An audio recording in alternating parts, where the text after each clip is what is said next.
বছরের প্রথম দিন কলকাতা ও দক্ষিণবঙ্গে ফের কনকনে ঠান্ডা। হ্যাঁ, খবরটি বর্তমান পেপার থেকে নেওয়া হচ্ছে।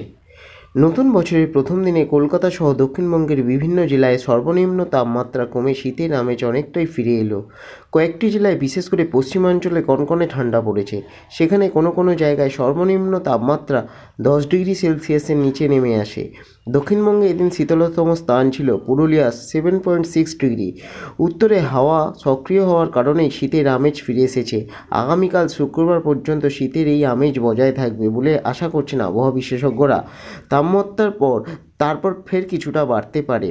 বুধবার কলকাতায় সর্বনিম্ন তাপমাত্রা ছিল 14.2 ডিগ্রি, স্বাভাবিক মাত্রার মধ্যেই ছিল। আজ বৃহস্পতিবার ও আগামীকাল শুক্রবার কলকাতায় সর্বনিম্ন তাপমাত্রা 14 ডিগ্রির আশেপাশে থাকবে, এমনই পূর্বাভাস দিয়েছে আবহাওয়া দপ্তর।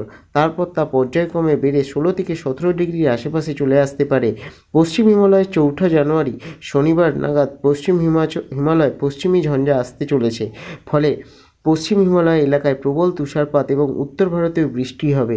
এর প্রভাবে উত্তরে হাওয়ার কমজোরি হয়ে তাপমাত্রা বাড়বে দক্ষিণবঙ্গে।